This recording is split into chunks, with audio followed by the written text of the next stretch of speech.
అయితే ఇప్పుడు అదే చైనాలో మరో వైరస్ వ్యాప్తి చెందడం ఆందోళన కలిగిస్తోంది. అదే నోరో వైరస్. దక్షిణ చైనాలోని గ్వాంగ్డాంగ్ ప్రావిన్స్లోని ఫోషాన్ నగరంలో ఉన్న ఒక సీనియర్ హైస్కూల్లో 103 మంది విద్యార్థులకు నోరో వైరస్ సోకినట్లు గుర్తించారు. ప్రస్తుతం విద్యార్థులందరూ సురక్షితంగా ఉన్నారని, ఏ కేసు కూడా తీవ్రమైనది లేదా ప్రాణాంతకం కాలేదని స్థానిక ఆరోగ్య అధికారులు చెబుతున్నారు.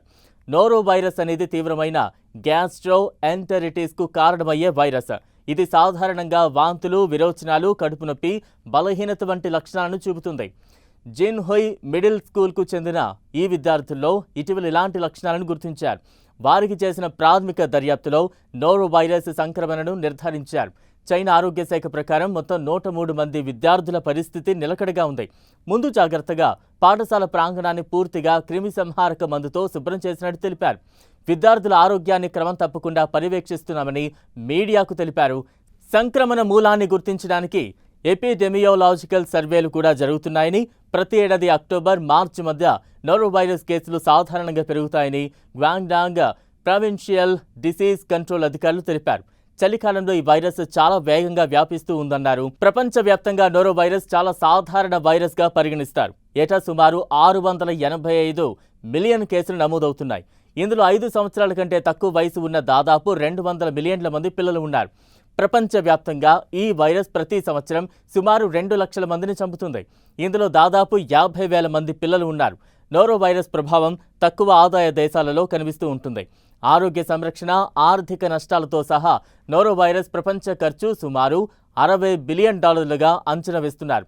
నోరో వైరస్ మొదటి కేసు 1968లో యుఎస్ఏలోని ఓహియోలోని నార్వాక్లో నమోదైంది. అందువల్ల ప్రారంభ జాతిని నార్వాక్ వైరస్ అని పిలిచేవారు. ఈ వైరస్ గ్యాస్ట్రో ఎంటెరిటిస్కు కారణమవుతుంది. దీనిని చాలామంది సాధారణంగా స్టమక్ ఫ్లూ అని పిలుస్తారు. అయితే ఇది ఫ్లూ కంటే భిన్నంగా ఉంటుంది.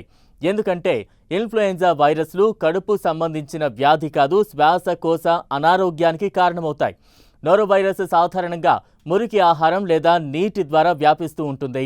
వైరస్ సోకిన వ్యక్తి తాకిన ఆహారం, సరిగ్గా ఉడికించని షెల్ ఫిష్ లేదా మురికి నీటితో కడిగిన కూరగాయలు, పండ్లు తింటే ప్రమాదం పెరుగుతుంది. డోర్క్ నాబ్లు, కుళాయిలు, కౌంటర్ల వంటి ఉపరితలాలపై వైరస్ 2 వారాల వరకు జీవించగలదు. న్యూయార్క్ టైమ్స్ నివేదిక ప్రకారం ఈ వ్యాధికి సమర్థవంతమైన వ్యాక్సిన్ లేదు. సబ్బు, నీటితో తరచుగా చేతులు కడుక్కోవాలి. బాత్రూంలు తరచుగా తాకిన ఉపరితలాలను బ్లీచ్ కలిపిన నీటితో శుభ్రం చేసుకోవాలి. ఎవరైనా ఇన్ఫెక్షన్ బారిన పడితే వారు ఇంట్లో విశ్రాంతి తీసుకోవాలి.